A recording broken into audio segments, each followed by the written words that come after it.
What it do, baby? It's your boy Tyrik Wynn. Y'all are tuned in to another episode of NJP, Navigating Journalism Podcast. We got an amazing, well-known guest in the building. We got the Jonathan Stacey, who is a meteorologist at Fox 5 Atlanta.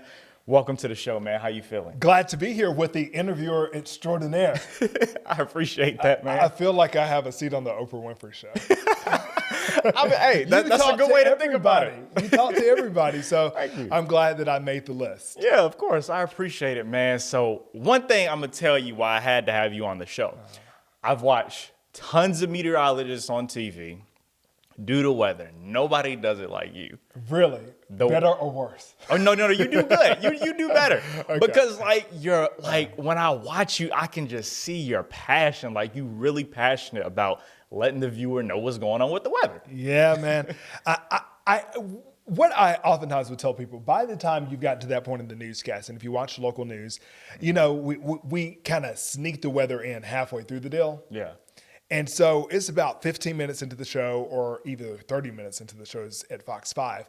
And it's like, you have heard about everything happening in the world, and it's likely not good stuff. Yeah. And so I take the moments I have on TV as like a kind of exhale moment. Like, people can finally just say, phew. Okay, like it's been crazy, but like lighten it up a bit. And sometimes the weather is serious, and it can be life altering in some instances. But when there's an opportunity to just kind of like let life live, I just try to bring all heart, all passion, all soul to the moment, and just so you can decide when to leave the house or what to wear the next day. Yeah, man, I love that. That's fantastic. I can tell you, I'm a big snow person. I love snow. And you live where? I live in Georgia. I know it's quite sad. It's getting sadder.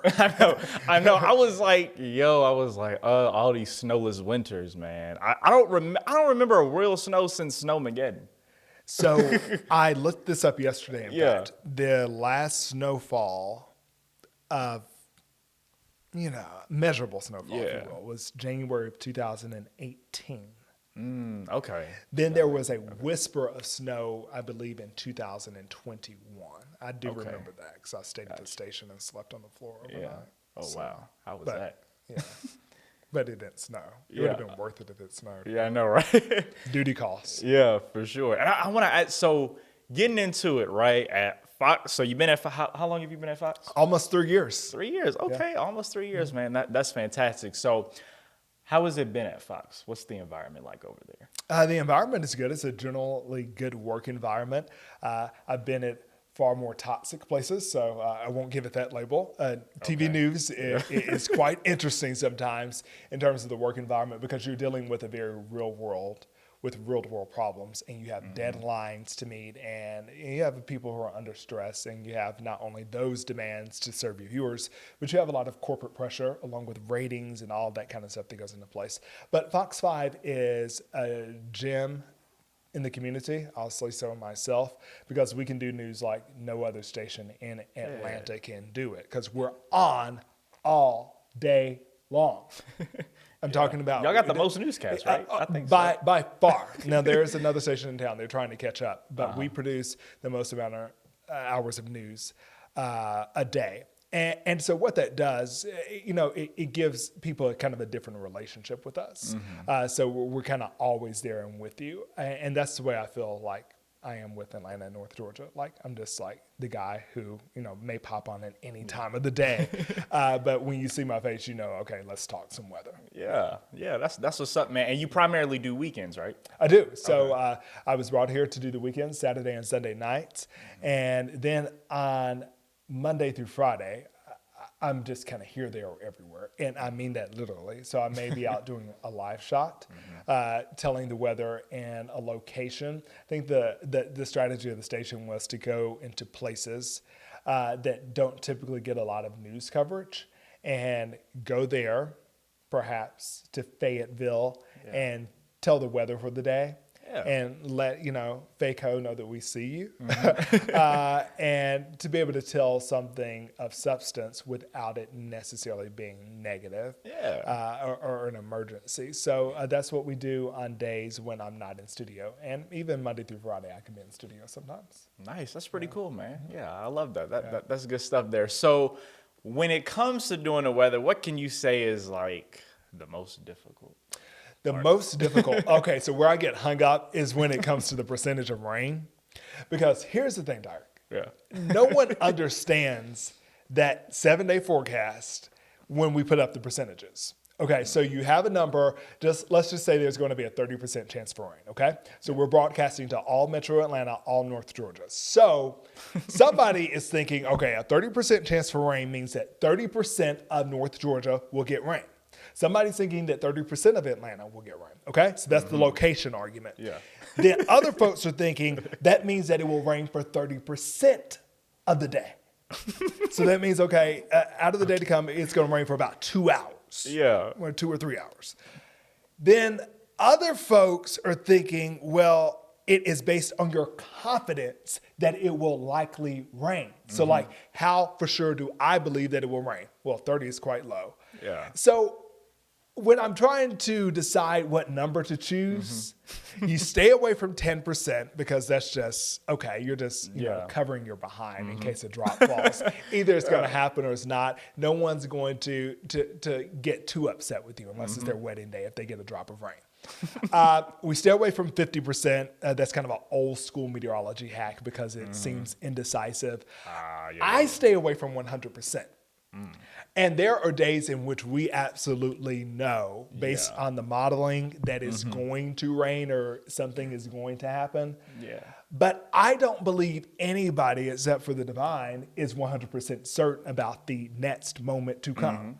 So a humble part of me just waits. And if there's a big event coming, it can be a hurricane. It can be a wall of rain that we see in Alabama, and I'm going to still give you a 90% chance for rain. I just don't believe in doing 100% until it's happening. Really? Yeah, wow. So I get caught up on the percentages, but that's why we are there, is to help articulate and break down the data. Yeah, because I've seen other stations, like the only time I've actually seen 100% being up there on other stations is when there's a hurricane coming. Because you know. It's pretty certain. And even like sometimes like tropical systems can be kind of tricky and they can kind of shift a little to the west or to the east. But I just don't, like I say, when it comes to it, I have a scientific leaning, but I also kind of have a philosophical view about it.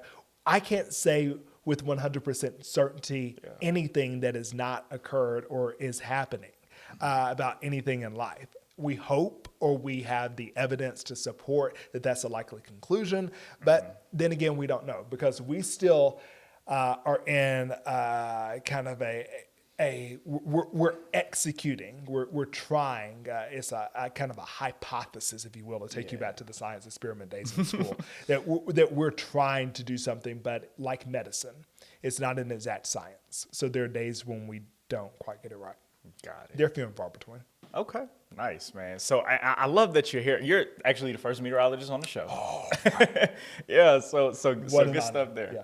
Of course. So what I want to know is when you're given that forecast, right? And you got to butt in during major game, major event or a show that everybody's anticipating. Yeah. How do you handle those threats or those negative comments? Because I know you've probably gotten them at some point where you've had to make cut-ins about important weather that's coming. The audience is oftentimes bothered by that, especially if it's something like a sporting event that people want to watch in live, real time. They don't really bother me because there are two things that, it's first of all my job.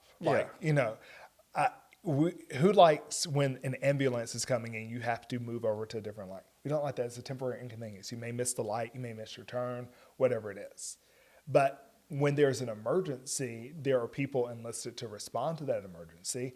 And so whenever we come on air, especially at Fox 5, I can't speak for every news organization, but when Fox 5 comes on the air, it's a serious matter. We're not just breaking in, and we'll talk about it because we air pretty much every sport under the sun at Fox 5. There are sports I didn't even know existed until I got there. But we talk about what's the best and most tactful way to do it to let the people who are in danger or who have the potential to be in danger know what's going on while also respecting the fact that it is a television station and people do watch us beyond our weather content. That there are sporting events, there are news events that warrant us cutting into the programming. So we don't, rule out one over the other. But I know from my job, when I come on the air, I need to be clear, concise, but I also need to really hone in on the point that this may not be affecting you, but it's affecting someone in a very real way that could be life altering. Yeah, for sure. Especially when you're talking about tornadoes and hurricanes. For sure, hands down.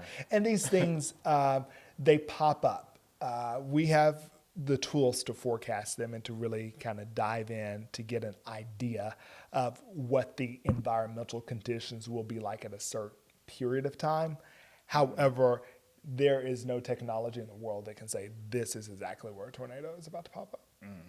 We can follow the radar closely and look at different products, but at the end of the day, when we get word that something has happened or we're seeing an indication on the radar that you have some rotation on the ground, we just have to, get right on and let the people know. Yeah, y'all doing the job. We're doing the job. That's what it's all about. Like I said, once again, think about it like, that the ambulance driver is coming in. Yeah, you may miss your turn, but at the end of the day, someone's going to get the help they need. Yeah, that's why y'all slogan is depend on us. Yep, when it matters most. Oh, yeah, for sure, man. That's good stuff. So talked a little bit about what's going on at Fox 5. We'll come back to that. But what I do want to hit on is the early days. So how did you get into weather? How did you know that this is what you wanted to do? So it was fairly unconventional. So you're doing an unintentional segue here. Mm-hmm. When I was a kid and they would break in, I grew up in Middle Tennessee, just to the south of Nashville. Yeah. And whenever they would break in, meteorologists would break in to do severe weather reports, I would actually be fascinated by it. Like other people are annoyed or like, what's going on here? And I'm like, this is cool. You see all the radar colors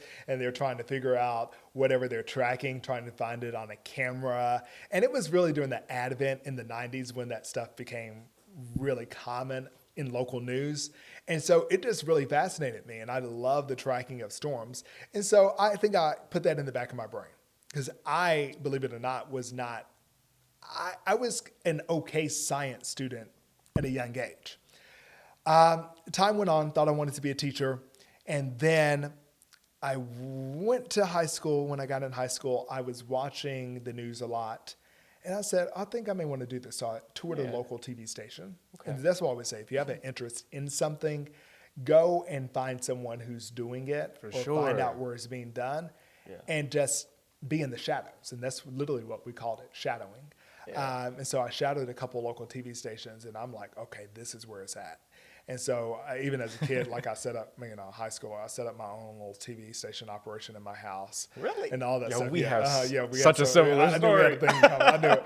I love that. And so it was like the bug bit, and it never let go. I have to this day. Now, there are some challenges in TV news that have made me question, why did you do this? But I have never lost my passion for it. I love the broadcast medium. Obviously, digital is taking center stage now in more ways than not. But I love just the dissemination of information and telling people things in a very human way. We're humans telling human stories at the end of the day. So went to college, went to Middle Tennessee State University in Murfreesboro, Tennessee. Okay, yeah, about 30 minutes to the southeast of Nashville. And graduated there with a degree in journalism. While I was there, I got involved in the campus television station, anchored, reported for the first couple of years. And I'm like, I like it, but it was kind of getting tiresome. So I was like, okay, what do I want to do? And weather was kind of throwaway because the school didn't have a meteorology program. So, the person who did weather just kind of came up in there and kicked it. But nonetheless, you appeared on TV. So I was like, let me try weather. So there's a whiteboard, for those of you who are watching this, there's a whiteboard over there. There's a whiteboard about that size to my right here. And I drew this raggedy map of the United States and started giving it a fake weather forecast. Yeah. I was like, it's sunny in the west, and you can see this system coming across the Mississippi. And I think I shocked myself. Yeah. But moreover, I think I surprised the people who were in charge of the audition. And they were like, I think you have something going here. Yeah. And so I took it and made it my own, and I took it seriously, and I began to develop a forecast for the college campus television station.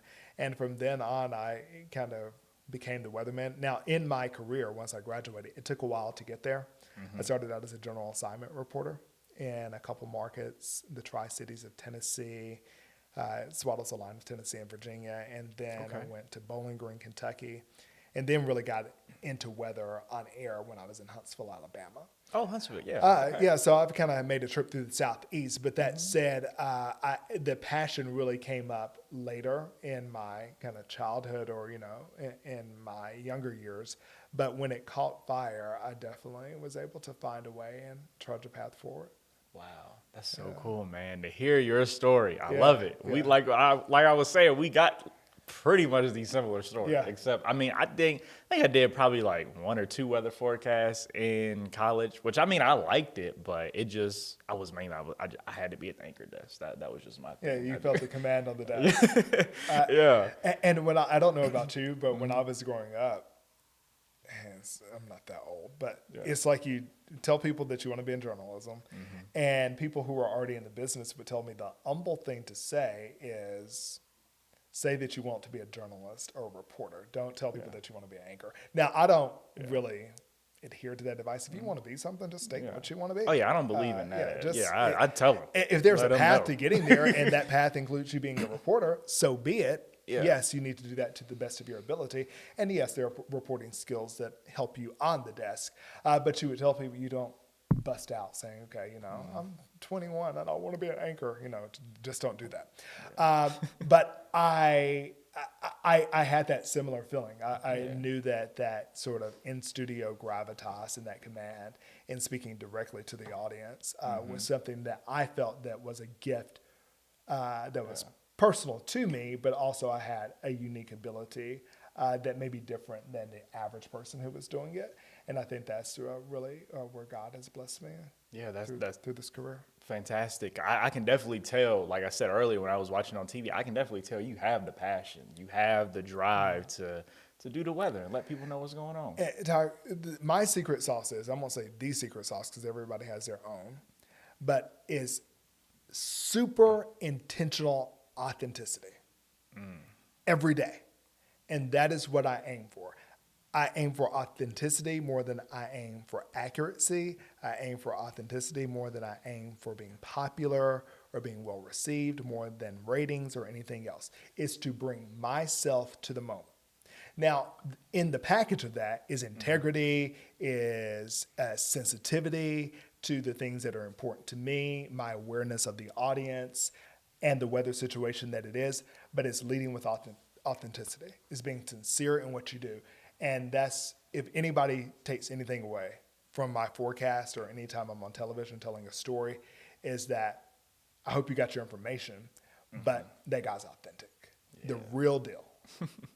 Yeah, that's great, man. And I think the viewers appreciate that because it makes you seem more personable. And I'm sure, like, what like when you're out in public, what do people like? What are some of the first things that people say to you when they see you? Oh, okay. Ooh, you want to go there? Okay. Well, most people like to talk about another A word, and that is appearance.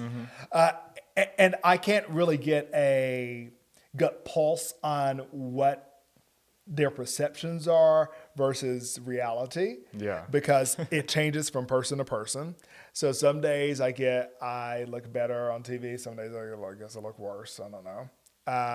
Really? In person, people have their own adages. And then is my haircut comes up a lot. A lot of people call the station talking about my teeth. I don't know why. They look nice, though. Yeah, they're nice. I'm grateful. And then people comment about your outfits, the suits. What else? Weight. I've lost some weight over the past few months. And so people will talk about that.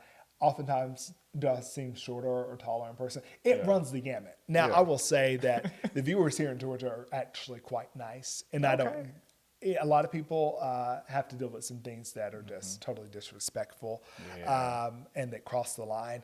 I don't really have an arsenal or an archive of that type of email or those type of notes. That's good. That come through. So I haven't had the craziest or the wildest of experiences. But when I am out and about, people do take their liberties to let me know how I come across on the screen versus how I appear in person to them.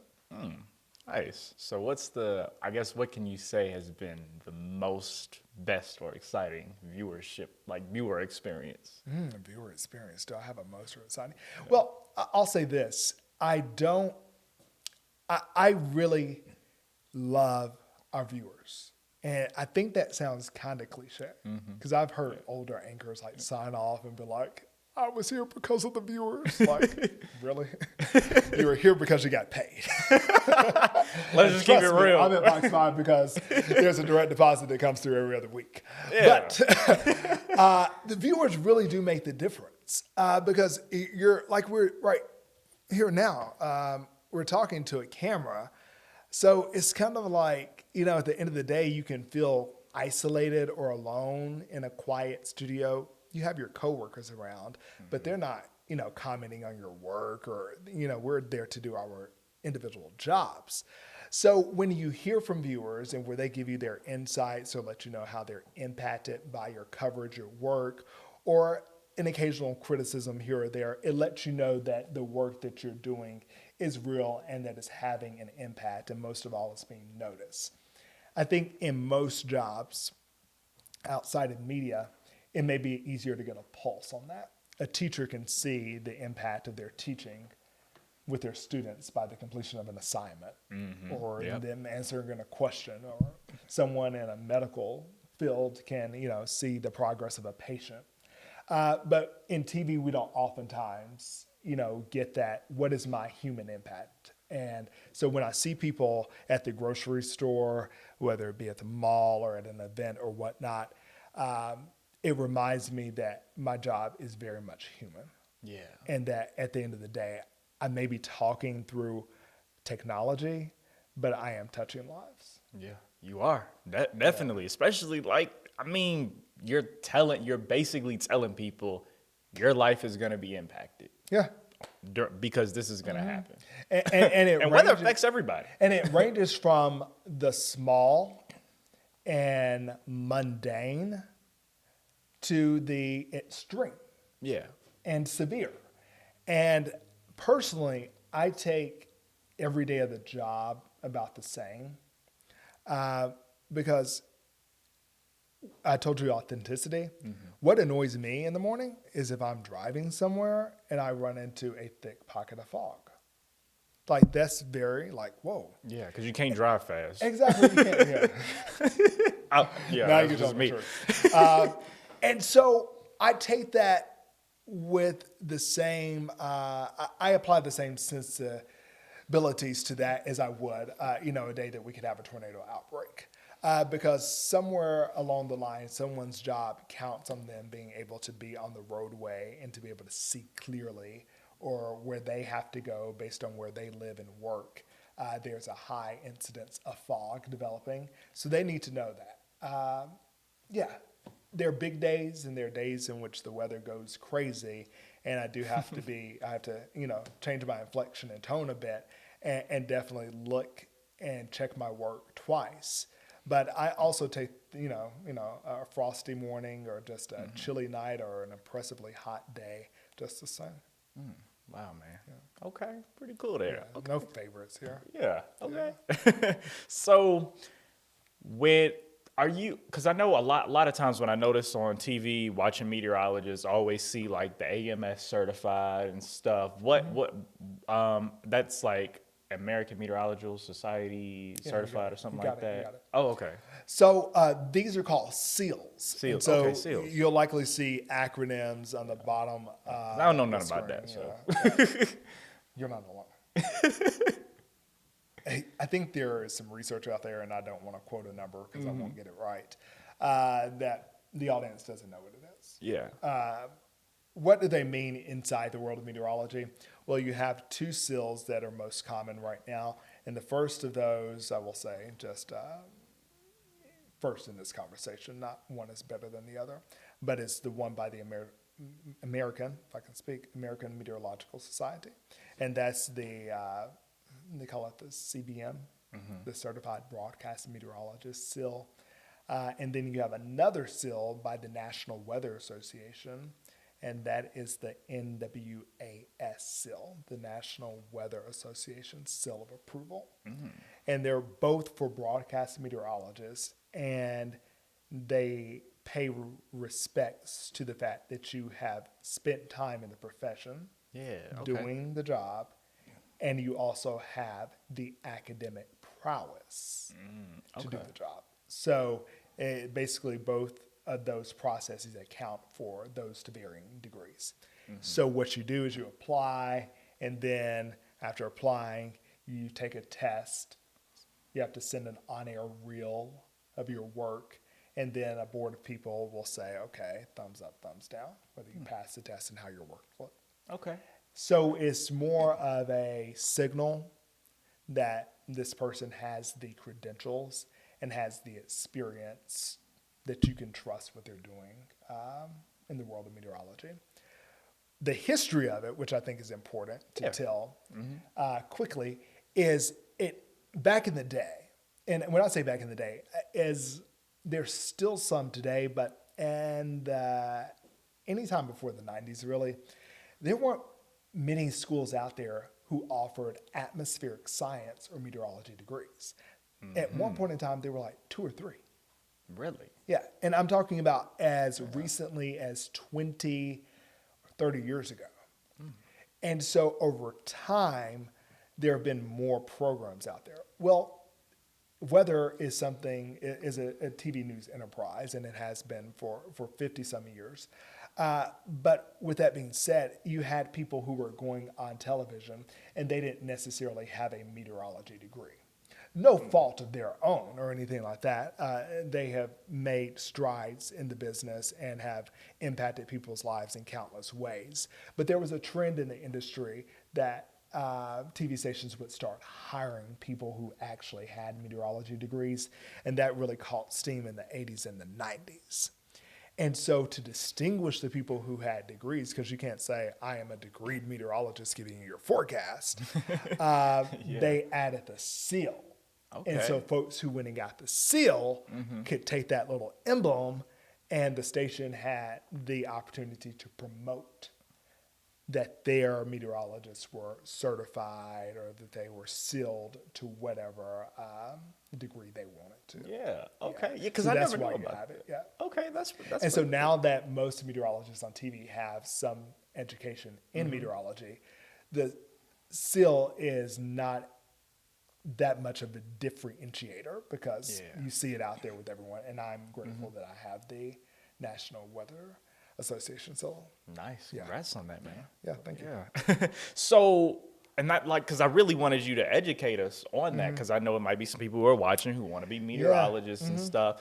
And I noticed, because I've looked at, when going for the job hunt and stuff, looking at different openings for meteorologists, they do say this seal preferred, right, sometimes. And so it does help you to get a more likable candidate when it comes time to apply for a job and stuff. But do you actually, to be a meteorologist, can you just major in journalism in college and call it a day, and may have done weather in college and have a weather reel together and not necessarily have a seal? Or? I don't see why not, because that's the path I took. And I think I ended up okay. Yeah. So okay. So when I graduated from Middle Tennessee State University, I knew that, okay, the next step is to get my credentials in meteorology. And so Mississippi State University has the renowned program for broadcast meteorologists. I think about 50% broadcast meteorologists who you see on TV, that number may be slightly lower or higher, actually went to Mississippi State. So I enrolled in Mississippi State the fall after graduating from getting my undergraduate degree in journalism. And then I went through the process over a number of years of getting a degree in meteorology. I did distance learning. It worked out great for me. And so because I did weather in college, and I also had taken some internships in weather at weather stations or TV stations in the weather departments, there was a greater aptitude for the management that I was under at various TV stations to give me the opportunity, because I guess I showed the passion or the desire, but I also showed that I was willing to do the educational piece as well. And the great thing about it, a number of companies that I've worked for have also paid for that. So I paid probably at the end of the day, I probably paid for half of the degree, and then the stations chipped in through tuition reimbursement programs of their own, and I carried the other half. So if you have a degree in journalism and you find your interest or you're just curious about weather, you definitely need to take a dive into it. Having a journalism degree makes me a much better meteorologist. Yeah. Because we do not, I say this time and time again, the world outside of a few people who are analytical and technical does not see things through Celsius and centimeters. They just don't. So in journalism school, broadcast, going through that path, I learned how to communicate to people, everyday people. What were the tools for communication? Learning how to be a reporter. And I got this whole experience by being a reporter first, of being out in the field, learning the area, learning the people, learning the geography of the viewing area. And I brought that into the studio to inform my weather presentations. Most meteorologists who jump right in, which is nothing wrong with that because they went to school for that and they were able to get a job, they start out in the studio. So you move to a community and you have never been to the places you're talking about. Now, can you go everywhere? No. But it helps. That's why I take pride in the days when I'm not in studio, because I get to go and see the area. I get to go and see people. That kind of face-to-face interaction is so valuable. So whenever something is happening out there, I can say with certainty, that this is where this is, and when you turn over there and you get down on this street, that's where I'm thinking that rotation is heading. It's moving right over this interstate. I don't want to make up fictitious names because, storms that are coming are serious. Yeah. But I'm able to give that kind of on-the-ground perspective that you maybe wouldn't have if you had spent your entire career inside of a building. Wow. Man, this man is killing it right here. You got it going on, yeah. Appreciate your path. Your path, because sometimes, people are like, well, why didn't I go to college for that? There just weren't many colleges out there, and it was not on my radar in high school to actually consider that. But anybody who's interested in exploring it, I think it's worth his while. Yeah, because I remember at one point, I don't know if because you weren't there when he was there, but I used to watch on Fox. I used to watch Ken Cook. Ken Cook? Yeah. Okay, Ken. The one and only. Yeah, okay, yeah. And Ken actually made me really enjoy the weather, especially when he was talking about snow. I mean, that was just so exciting to me. Yeah. And so I kind of got interested in it. I was like, yeah, it'd be kind of cool to do the weather. And then I just sat at that anchor desk, and it was kind of over from there. I was just like, the anchoring bug bit. Yeah. Ken Cook is a legend. Yeah. And definitely paved a legacy at Fox 5 in weather. Great guy. I haven't got a chance to meet him yet, but when I came to Fox 5 and knew I was going to get the job, I had already watched him years prior to coming, but I went through and I watched hours of his coverage on air. Wow. So I could become familiar with the verbiage, the neighborhood names, how to say things, how, you have someone who has 40 plus years of experience in a market or doing this on television. You need to, in essence, sit at the feet of those people and learn as much as you can. And for anybody who's going into the news medium, I think there's a lot of value there, but go back through, don't just get familiar with the here and the now. Yeah, you got to know your anchors' names and understand your coworkers, and they can give you a lot of insight. But because there are archives out there, especially on YouTube, I remember Snowmageddon, not because I was here in Atlanta, but because I have gone through and I've watched hours of coverage from our competitors, our own coverage, just to understand. So when I talk about snow, there are certain things that I need to understand that our viewers have already experienced to a large degree. While I may be newer than some other people in the market, I also can bring in a newcomer's perspective. Exactly. for people who have never lived through a snow beginning. Yeah. So I think you need to have both. And so, like I say, all deference and respect to Ken Cook. I've watched hours of Ken Cook on TV as he's guided viewers through some crazy weather events. Nice. I'm glad you mentioned that because a lot of people might not know that. You know? Yeah, it's out there. It's a resource. You know, it's on YouTube. Just go out there and just look watch at it. Yeah, and, you know, you can see a lot of things.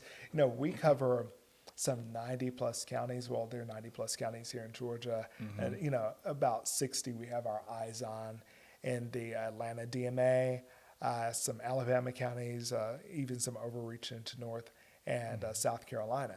So that's a huge area. Yeah. And just because I don't have 20 years for viewers to start trusting me or start believing I know what I'm saying, and trust is definitely earned. Yeah. But you can earn it off the bat if you know how to pronounce the names of people's cities, if you know your interstates, if you know. And I can't say I have A plus, but I've definitely tried with intentionality to make sure I get those things right. Yeah, I can tell you that was, man, I remember when I first started, that was a struggle for me. When I first started, I was always getting emails about, Tyrik, you didn't say this right. And I'm just like, I'm like, and it's a layup for the viewers because they won't criticize you on news coverage or the story itself or the weather forecast itself because they likely don't know the counterpoint or what your area of correction may be.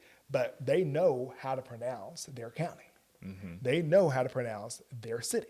Yeah. And not that you're totally pronouncing it wrong, it's just not being pronounced in the way that locals say it. Yeah. So they don't like that. Yeah. No viewers care for that. And so I learned early on, if you want to make some easy layups with the audience, get you a map. Yeah. Listen to how people say it. And even now, which is harder to do on the anchor desk or when you're reporting, but since we're here in Fayette County, I'm on the wall and I've zoomed in. I will say, let's take a look. We have a storm rolling into Sonoy, and as some may pronounce it, Sonoya. I'll just say both. Yeah. You know, I'll give you, because I know some people are saying it in one way. Some people, the fact of the matter is I need you to know the storm's heading, no matter how you pronounce it. Exactly, So I'm going to give give people that option, especially if I'm aware of it being a hotly contested word. So people don't miss the information that is critical to that area because of the way I said it. Yeah. Okay. I got to ask you, so when you first came to Atlanta, right? And I know because this kind of might stumble some people, but when you first saw the word DeKalb, did you pronounce it DeKalb? Oh, yeah. Or you knew DeKalb. Yeah, Okay. yeah, You knew DeKalb. And Atlanta's different. Yeah. Did you grow up here? Yeah. Okay. So outside of Metro Atlanta, people who live in other states do not refer to their counties with such pride. Yeah. I've lived in many counties, but you just lived in that county. Yeah. Your city or your town was how you represented yourself. I had so many friends over the years. Oh, I live here. I'm Fulton. Oh, Gwinnett? I ain't going all the way up there. You mean you live all the way down in Fayeco? Yeah. You up there in Cobb? Yeah. That's what I was hearing from my friends. And I'm like, how are they talking? They don't say they live in Brookhaven. They don't say they live, in Camp Creek. I know we rep counties around y'all here, rep counties. And so I knew, and just by talking to them over the years, I got to get these counties right. Yeah. I got to, especially in the metro area, I got to know because these people rep counties like it's blood, it's serious business. It is. So if you know the counties, that's going to give you kind of a head start. And once I got here, okay, it made sense. Okay, some of Atlanta's in DeKalb County.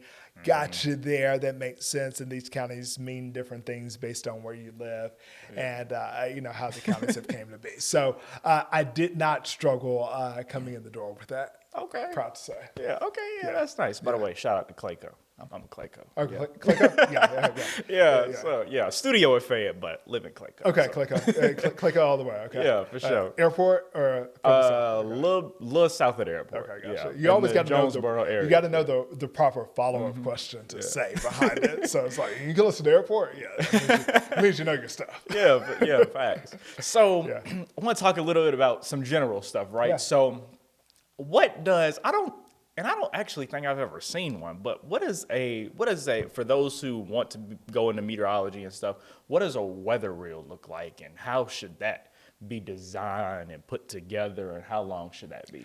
I would say for a weather reel, you need three components. So you need a component that shows that you know how to do severe weather, and that's really opportunity based. You can't make the weather happen, and it also, when it happens, it needs to line up with you being on TV. So you want to really know your stuff and have a good idea of your viewing area and be in command when severe weather comes. So as you're making a reel, harder to do in college if you're not in a meteorology program, but if you have an internship or you found another way to do that, you definitely want to get the severe weather piece. Another piece that you want to have is what we call just anchor engagement, showing that you're an affable person. You don't have to be silly. You don't have to necessarily have a comedic stick or anything like that, but shows that you know how to communicate, that you have a common rapport that people may enjoy watching on TV. So if it's you saying something in a clever way or in a way that some people may find humorous, that's something that you want to include. In addition to that, you may, if you have another skill set or you have interest or experience in another area, whether it be sports, whether it be entertainment, news anchoring, reporting, you may just want to throw some of that in the reel as well to show them that you're not just a one-trick pony, that you can do more than that. And then a full weather forecast from beginning to end. Nice. So what about that outside stuff, like down in Savannah and the hurricane? That is my bread and butter. I love it. Yeah. For the reel, or just talking about my experience? Just for the reel. If you can do it, you definitely want to put that, and you want to put it early in the reel. What the world of TV news is changing, especially along the corporate lines, and they love people who can do more than one thing. Yeah. And that's really been kind of a primer of my success, is that I have been willing to be out of the studio, in the elements, in the field, as much as I've been willing to be inside.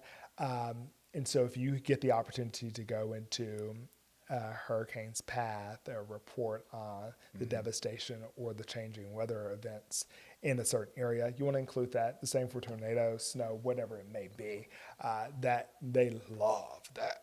Yeah. Okay. Wow. And we got less than 5 minutes left, but I remember, I think I was like 17 or something, and I said, I decided to go out in Hurricane Irma, because Hurricane Irma was here. Wow. I was like, I'm going to go out and do a stand-up just so I can have it for when I get ready to make a reel, right? The way to do it. And I remember my umbrella. I was out there, and the gust of wind, like my umbrella went inside out, and it went back, and it blew me, and it was just crazy. Do you have any of those weather moments? I have one. It happened to me. I don't know. It may be the 14th Street Bridge. I'm thinking the one that goes over like the Microsoft buildings right there, and Atlantic Station's on the other side. I was standing out there with our weather truck, and it had been raining all day. The wind came up, and the umbrella's worked all day, so I'm thinking it's going to endure this. Then the weatherman is the guy who gets the umbrella yanked backwards by a gust of wind that comes through. So I had those. I haven't had any other situations other than that. So let's keep those to a minimum. I don't want to embarrass myself on TV, because people love to go viral with the weather folks. Yeah. Oh, because I done seen some people on the Weather Channel, man. I done seen them. They done went through some moments. It's been crazy. And maybe some of it helps people understand what's going on, because if you're inside your house, okay, the wind is serious. It just knocked his umbrella out. Yeah, for sure. So maybe it lends to part of the story itself. Yeah. Awesome. And just to close things out, let everybody know what's some last minute closing advice you can offer, and then of course give your social media where everybody can watch. Lead and live with authenticity. that, like I said, that's been the difference in not only my career, but my life. Always try to find the real you and figure out how to let it out. And people will gravitate to that. I'll say this. Some people won't love it. Some people won't like it. But I do think the majority of people will respect you, that you are unabashedly who you are. And as you're growing up in the industry, and even as you go through the business, any type of media, you see something new, you see someone else doing something, you look at your competition, and you start to wonder, should I incorporate that or should I lean into that? And sometimes you will. Sometimes you will find something, a technique, a style that you may want to kind of mix in with yours. Mix it in, but don't lose yourself. Make sure that at the end of the day that you are repping you. And no matter what you do, whether it's anchoring, reporting, behind the camera, in front of the camera, hosting, as long as you're connecting with you, there's going to be people out there who say, okay, you're the real deal, and you do it the way no one else does it. We don't need a carbon copy. Yeah. That's some good advice right there, man. Go ahead and give your social media too. Okay, social media. So I have like 3 Facebook pages. One's personal, one's from like TV career all along, and then one's with Fox 5. So the one with Fox 5 is Jonathan Stacey, Fox 5. And then on Instagram, it is jstace, JSTACE, on, O-N, Fox 5, F-O-X, the number 5. And then on Twitter, you can find me. Yeah, it's the same one. Just use the same handle that you have for Instagram. Okay. And you can find me there as well. And I think that's all I'm on right now. Okay. Awesome, I'm man. not on TikTok. I'm incognito on TikTok. Okay, secret profile we got to try to find. Yeah, Gotcha. as of this recording, TikTok may not be around in the U.S., so we'll see. Oh, yeah. We'll see what happens with that, Yeah. man. But appreciate you so much for taking time to Thank come you. on with the podcast. It was a pleasure, man. It's And been like I absolutely said, awesome. thank you. And I admire you so much for just doing you and doing your thing and just appearing to be authentic on television, man. Love Keep it that. real. Yeah, we love that. That's awesome. And guys, thank you guys so much for watching this amazing episode of NJP, Navigating Journalism Podcast. Make sure you like, comment, and subscribe down below. And also make sure you share the broadcast with some of your fellow journos and people who might be interested in meteorology as well. Also, make sure you go get the merch, the NJP merch, Navigating Journalism Podcast merch. If you're on YouTube, all you got to do, see the stuff down below. Literally just scroll a little bit and the shop is right there. All you got to do is click. Go and support the show. And if you're watching somewhere else, head over to the Instagram, my Instagram, Tyrik Wynn to iHeartRadio. Click the link in the bio. Clothing line's right there. You can support your boy. Appreciate y'all so much for tuning in. Catch y'all next time.